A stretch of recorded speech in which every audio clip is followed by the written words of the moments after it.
Our next presenter is a good friend of mine. We have worked together on occasion with RG Audio Productions. He is the go-to guy for European accents. He does a fantastic job. He's active in voice acting. His most recent role was in the War of the Worlds that was presented at the museum just a few weeks back. He's employed as an economics teacher. Whatever that has to do with storytelling is hard to say, but in Lincolnshire, Illinois. Help me welcome Mr. Jim Kollar.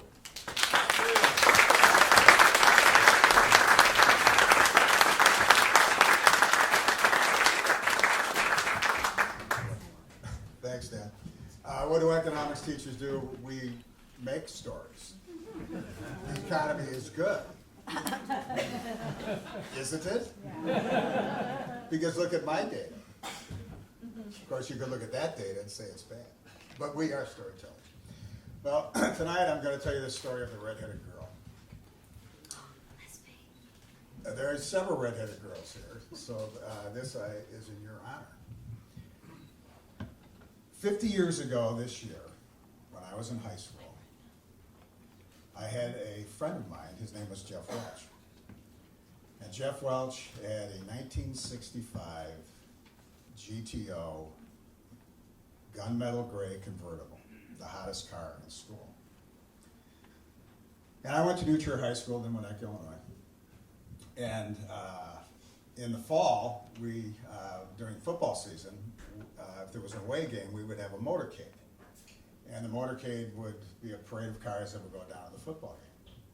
And because Welch had the hottest car in the class, he was designated to be the leader of this parade. So he had a girlfriend, and her name was Nancy Marks. And to say that Nancy Marks was beautiful was a true understatement. Stunning does not quite take into account for her radiant beauty. She would walk down the halls, and people would just, seriously? Stunning. Well, Welch calls me up one day, and he says, "Are you going to the Hinsdale game?" And I said, "No." And he said, "Well, I want you to go." And I said, "I don't want to go." He says, "Well, Nancy's girlfriend needs a date." And I said, "No."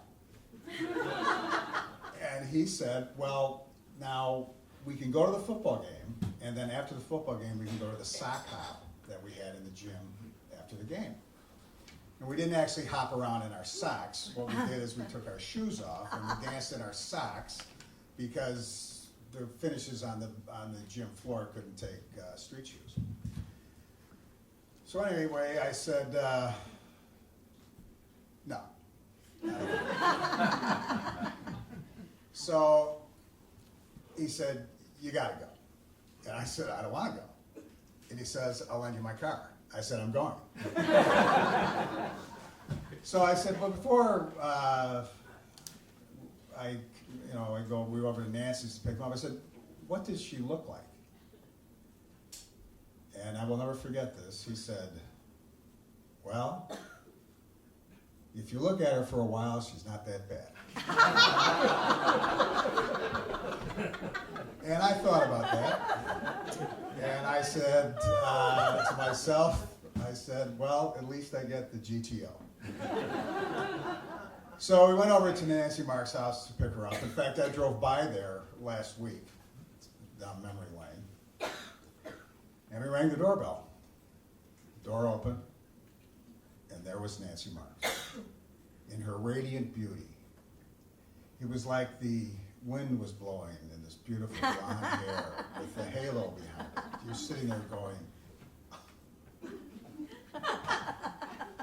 and behind her was this redheaded girl. She was as skinny as a rail. She had the reddest hair that I've ever seen on a human being, freckles and braces. And I looked at her, and I looked at her, and I looked at her, And she did not get better looking.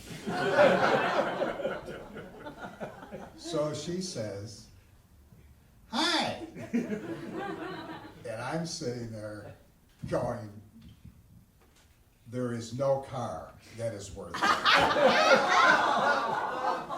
Oh, please. If she was wearing a yellow slicker, she would have looked like a pencil. So all of a sudden, I had this congestion. I can't ride with you back of the car, top down. I get pneumonia, I'll die. So I'm sitting in the front seat, and the two girls are sitting in the back seat, and I'm wondering how am I going to get out of this thing. So anyway, so we had the parade of cars down to Hinsdale High School, and we headed the parade, but somehow we got there last.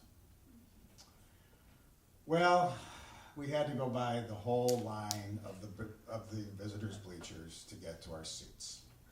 And I'm walking quickly, and this girl is walking behind me rather quickly.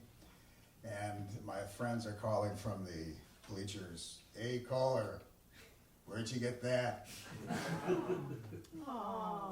Oh, it gets better. So we are seated, and I asked her, I said, "Would you like a Coke?" And she said, "Yes." So I went to the refreshment stand to get a Coke, and I saw a friend of mine there. And I got an idea. I said, "You see at the end of the bleachers down there, Welch and Nancy and the pencil? Here's $10. Take her home." And I ditched her. Oh, it gets better. 4 years later, I'm at the University of Denver, and I'm coming out of the Daniels Business Administration building, and I'm talking to a friend of mine to my right, and we walk down the stairs, or the steps, and I bump into this person. They drop their books. So being the gentleman I am, I pick up the books, and I'm looking into the eyes of the most beautiful, auburn-haired, cover of 17 magazine, New York runway model, stunning, gorgeous. And she goes, "Remember me?" Yeah. And I go, "No, should I?" And she says, "I'm the one you ditched at the football game." I go, "Really? What are you doing Saturday night?" And she said, "I wouldn't go out with you if the last person on earth." And she walked down the street, and I stood there with my head down, watching that beautiful frame walk down the street. And in the distance, I heard a whistle, and it was the karma train.